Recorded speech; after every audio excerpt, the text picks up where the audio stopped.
Hello, everybody. It's Mrs. Barber, and it's day 39. So many messages have happened in 39 days. We've done science and art and made things and laughed and read stories and learned. And today I'm just going to read. I'm going to read a book that was one of Rose's favorites when she was very little. It's one of my favorites still because I love children's books. And I'm only going to read a story because I have to get ready for our special meeting today. It's Fun Friday, and our meeting today is with a real live author. And she's going to come and talk to us about Super Satya. So bring your parents today if you would like, and we'll learn about Super Satya and hear from an artist. Maybe she'll read us that book. The Boy in the Drawer by Robert Munch, illustrated by Michael Marchenko. When Shelley went into her room, there were socks on the floor, socks on the bed, socks on the dresser, socks on the wall, and socks everywhere. Yikes, said Shelley. What a mess. And from out of the sock drawer, somebody yelled, "Be quiet." So Shelley crawled across the floor and very carefully looked into the drawer. A small boy was sitting there reading a book. Shelley ran downstairs and said, "Mommy, Mommy, there's a boy in my sock drawer." "Tell him to go home," said the mother. "And there are socks all over my room." "Clean them up," said the mother. But, clean them up," said the mother. So Shelley went back upstairs and looked into the drawer. The boy was gone.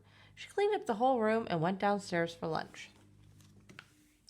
When Shelley went back upstairs, there was a large bump in the middle of the bed. She pulled back the covers, and there was the boy, watering a tomato plant.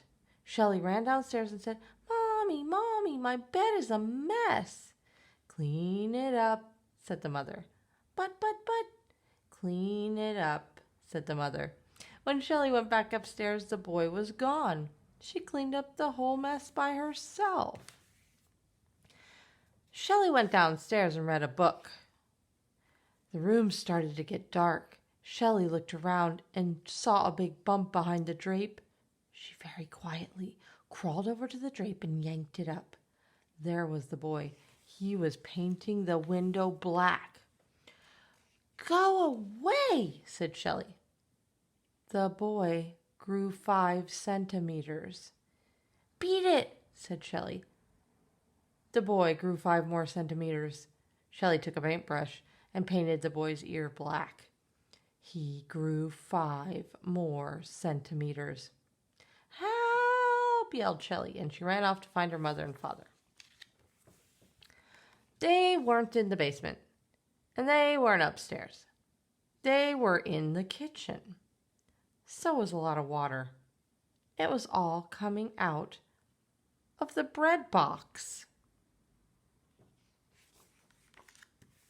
Shelley walked very quietly to the bread box and yanked it open. There was the boy. He was taking a bath. He said, "Please go away. You are bothering me." Shelley had an idea. She turned the hot water all the way off, and she turned the cold water all the way on. When the cold water hit the boy, he jumped up, grew 50 centimeters, and sat in the middle of the kitchen table. The father and the mother both said, "Shelley, tell your friend to go home." So Shelley said, "Beat it." The boy grew 10 centimeters. Shelley decided to try something different. Very carefully, she walked over and patted the boy. Right away, he got a little smaller. Then her father went to the table and gave the boy a hug.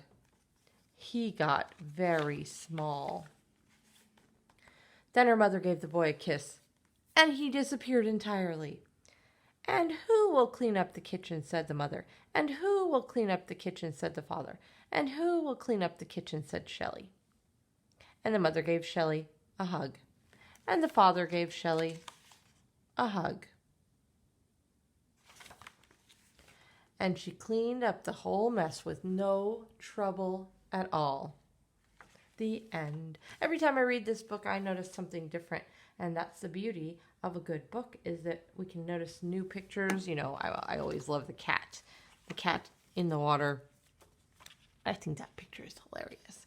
But what I was thinking of when I was reading this story is a deeper meaning. I mean, clearly it's a repeater story. We hear the same words again and again. But what I was thinking this morning is about how when we get angry, when we have a tantrum, when we have bad feelings, and we go storming around and we scream about it and we throw things, which is what was happening in the story. Shelley was yelling at the problem. Her room was a mess, then the boy was a mess, and then she was yelling, and everything was getting worse and worse and worse. And nothing helped until what happened? Everybody worked together to make the bad feelings go away. And then Shelley took some responsibility and cleaned up, even though she didn't make the mess. You remember? She made the other messes. She blamed it on someone else or didn't want to do it. And in the end, she kind of resolved the whole thing by herself by patting the boy, showing the parents maybe the boy represents a temper tantrum. Or maybe he's magic. Well, sometimes when I read this story, I like to think he's magic because magical things are fun. But this time I was thinking maybe he's a symbol for bad feelings and temper tantrums. I like this last picture because, of course, I told you I like the cat in the story today. I hope you loved it, and I can't wait to see you in the meeting. Today's meeting will be very exciting, like Fun Friday meetings are. Okay, I love you. Have a great weekend. That's my yawny sound because I just woke up to talk to you. Bye.